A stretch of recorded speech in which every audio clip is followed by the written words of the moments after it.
والدین کی قدموں کی خاک تاج سے بہتر ہے۔ والدین کے ساتھ بدتمیزی کرنے والا دنیا اور آخرت میں ناکام ہے۔ ماں باپ کی خدمت کا اجر جنت ہے۔ باپ کا احسان وہ قرض ہے جو عمر بھر نہیں چکایا جا سکتا۔ والدین کی رضا میں اللہ کی رضا ہے، ان کی ناراضی میں اللہ کی ناراضی ہے۔ باپ کی قربانیوں کو کبھی معمولی نہ سمجھو۔ ماں کی خاموشی دعاؤں میں چھپی ہوئی کامیابیاں ہیں۔ جو والدین کو چھوڑ دیتا ہے وہ دنیا میں تنہا رہ جاتا ہے۔ باپ وہ سائبان ہے جو خود دھوپ میں جل کر تمہیں سایہ دیتا ہے۔ ماں کا دل سب سے زیادہ نرم اور معاف کرنے والا ہوتا ہے۔ باپ کا غصہ اکثر محبت کا لبادہ اڑے ہوتا ہے۔ والدین کی بات سننا بھی عبادت ہے۔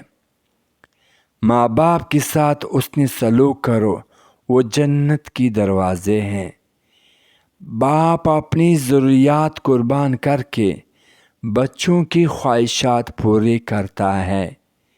ماں کی نیندیں تمہاری بچپن میں تمہاری حفاظت کے لیے قربان ہوئے۔ والدین تمہاری جنت یا دوزخ بن سکتے ہیں۔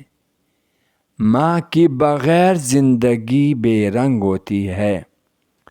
باپ تمہارا ہیرو ہے، چاہے وہ کبھی ظاہر نہ کرے۔ ماں کی چہرہ دیکھو، دل کو سکون ملے گا۔ والدین کی خدمت کرنا دنیا اور آخرت میں فلاح کی ضمانت ہے۔ باپ کی دعائیں تمہیں حادثات سے بچا لیتی ہیں۔ ماں کے بول قلم جیسا ہوتے ہیں۔ باپ وہ ستون ہے جس پر خاندان کی عمارت کھڑی ہے۔ ماں کی خوشی میں رب کی رضا ہے۔ والدین کی دعا یہی اصل کامیابی کی راز ہے۔ جس نے والدین کو دعا کے لیے ہاتھ اٹھاتے دیکھا، اس نے رحمت کو اترتے دیکھا۔ باپ کا چہرہ دیکھنا بھی ثواب ہے۔ ماں کی باتیں بولنا نہیں، وہ زندگی کی سبق ہوتی ہے۔ والدین کے دل مت دکھاؤ ورنہ سکون چھین جائے گا۔ ماں کی لفظوں میں جادو ہوتا ہے جو غم ہٹا دیتا ہے۔ والدین کے ساتھ نرم لہجے میں بات کرنا بھی عبادت ہے۔ باپ کے چہرے کی جھریاں تمہاری آرام کی قیمت ہے۔ ماں کی آنسو نہ دیکھو، وہ تمہارے درد کی انتہا